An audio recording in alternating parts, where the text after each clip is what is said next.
Very good evening, friends.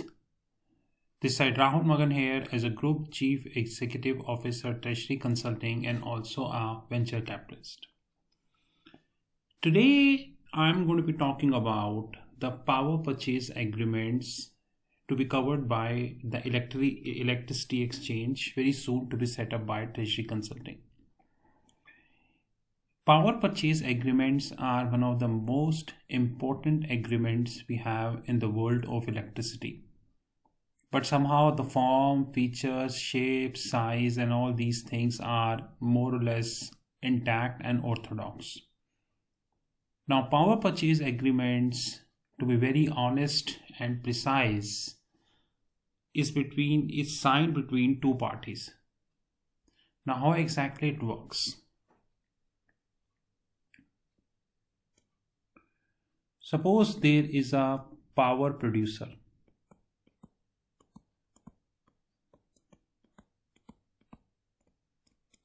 Now, power producer are basically of three types. Number one, using fossil fuels. Number two, using gases. Number three, using thermal. And the last four, in Japan and Germany and all, using nuclear energy. These power producers generate power because they have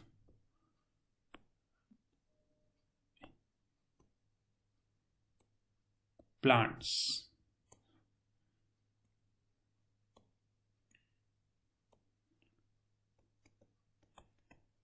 These plants generate regular power. Now, power purchase agreement. Now, when suppose they generate, say 10,000 units, assuming these power producers to be contacted by three set of people. Number one, the state electricity boards. Now, I'm not referring to India. Now, there are multiple countries in the world, those who still have a tradition of state electricity boards. Number two, they are referred by corporates. There are big corporates like in India, you have Maruti, worldwide, you have General Motors, Tesla, and big corporates like Apple and all, those who need 24 hours of electricity. 1 minute of disruption can trouble, like Google. If 10 minutes there is no electricity in Google, then all servers will shut down, and what mess can happen in the whole world. And third is sometimes the cross-border arrangements, which means that you are an Indian producer, you are sending to Nepal, you are sending to Bhutan, or you are producing in Germany, you are sending to Amsterdam, France and all. This is how they will distribute to the end users. This is self-consumption, and this will further distribute to end users. Now, this is the basic format of how the power purchase agreements work.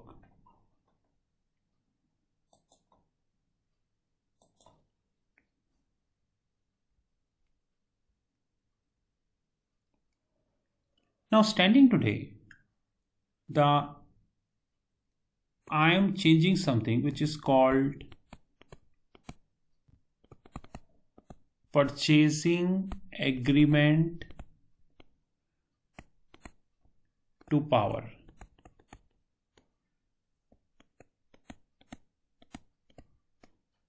Now you must be thinking, why using a different word? Purchasing agreement to power in 2021 is divided into 4 parts, or basically the 4 types. Number 1 is fossil fuels based arrangements. Now, they are highly obsolete, they are traditional, they are not changeable, and more importantly, they are subject to a lot of disputes.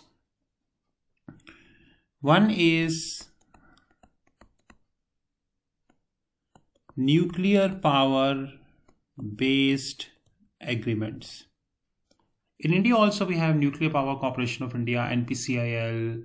You have Germany, Japan, and many countries of the globe have taken very serious steps in terms of nuclear production, and they are increasing. In fact, except Japan, I think Germany and many European countries have taken very, very serious arrangements, and they are really doing wonderful, to be honest.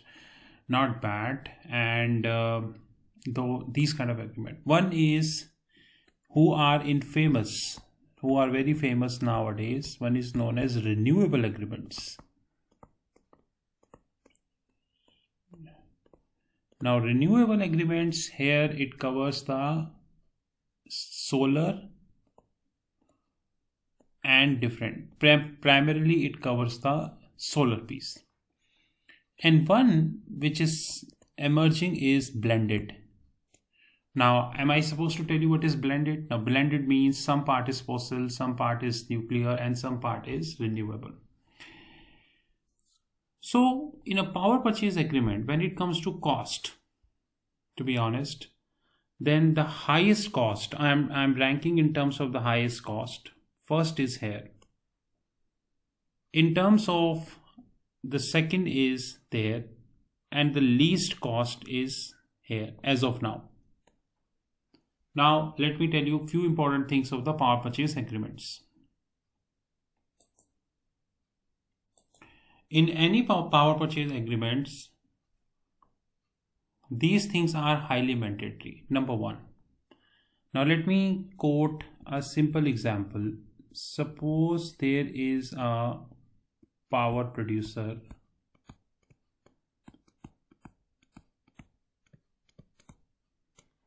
who is giving power to State Electricity Board.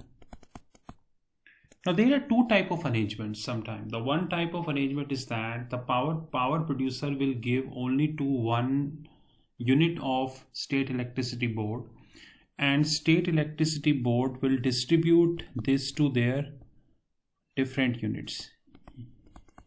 Unit 1, Unit 2, Unit 3. Sometimes you have different arrangements. You have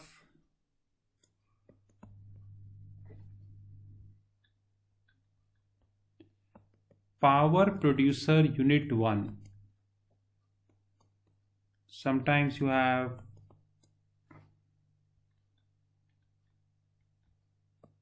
power producer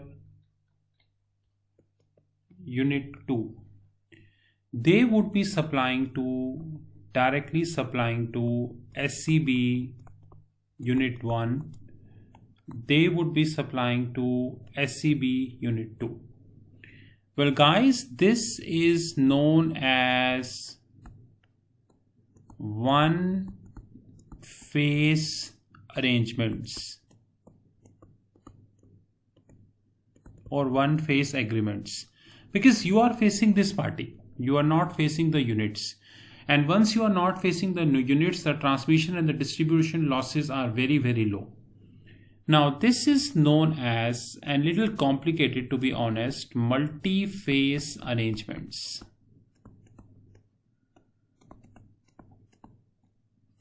Or multi-phase agreements. It depends upon power producer to power producer, different kind of agreements, how they shape up. Sometimes they go with the one phase agreement, sometimes they go with the multi-phase agreements, to be very honest. The following are the things that is very necessarily to understand in a power purchase agreement, and of course, as the time would come, we would be having a lot of stuff. Number one is definitely Any power producer need to understand in a very detailed manner, which is known as finance cost. Number 2, the power purchase agreement should have description of all trade finance arrangements. Now, in trade finance arrangements, the power producer should include bank guarantee, should include standby bank guarantee, should include standby letter of credit, should include direct pay letter of credit, and most importantly, sometimes the power producers should have subordinated bonds. Now, every power producer should understand that these trade finance arrangements should be backed up by the PP stands for power producer bank. I give you an example. Third and very important thing which really happens in power production is the arbitration clauses.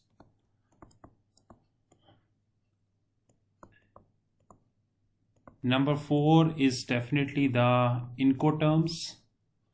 Please be note that in case of a cross-border power selling, you should also include cross-border arbitration also, preferably Singapore. Number 4 is definitely the Incoterms. Please be note that International Chamber of Commerce revised the Incoterms.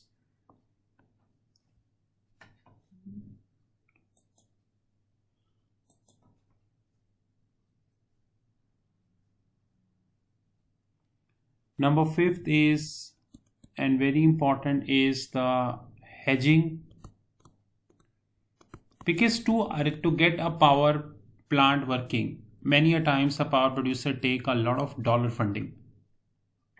Sometimes a multilateral funding from government is also involved. So FX cost is there. That's just like in case of Indian context, you can say USD INR cost is definitely there.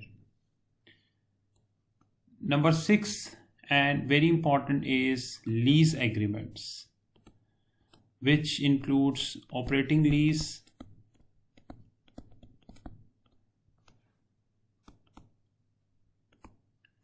and which includes financial leases. Every power purchase agreement should have mix of both leases, depends which section you are, to be honest. Number 7, last but not the least, definitely transfer of technology. I call this TOT clause. I term this as transfer of technology. Now the list is completely long, I cannot explain, but this is how it works. Now let me give you a simplistic example how exactly the power purchase agreement works.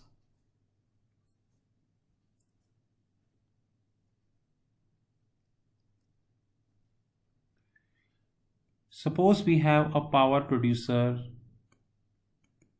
PPX who is selling power to State Electricity Board. State Electricity Board is giving powers to the 3 stations. Station 1,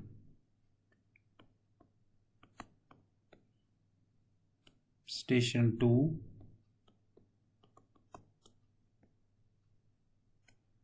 and Station 3. These 3 stations are giving powers to millions of domestic, corporate, and other users. Millions. This State Electricity Board is having an arrangement with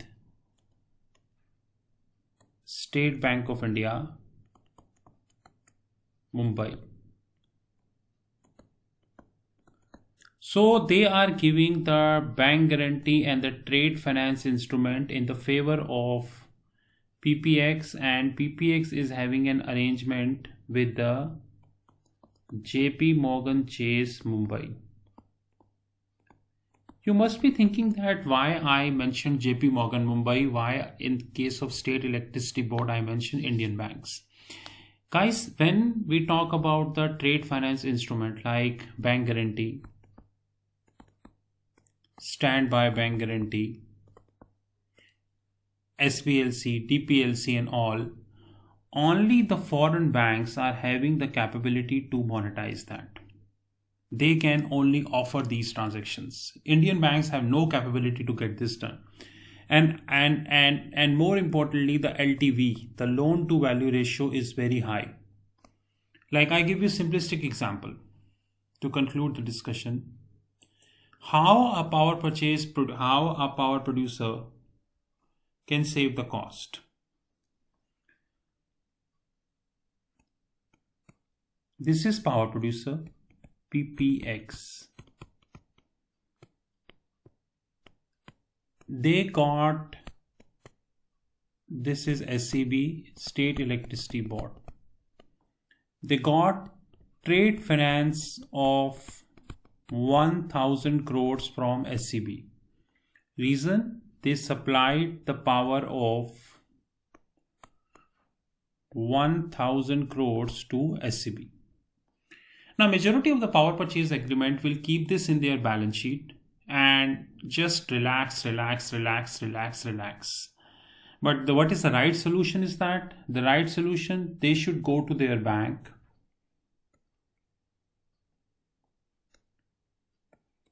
which is known as JP Morgan Mumbai, any foreign bank. I'm just giving an example of JP Morgan. You could be any foreign bank.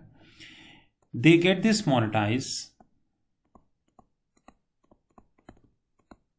get say 990 crores something as a final value, take this cash in their balance sheet and run their working capital, and JP Morgan will have a will have one-to-one agreement with SBI.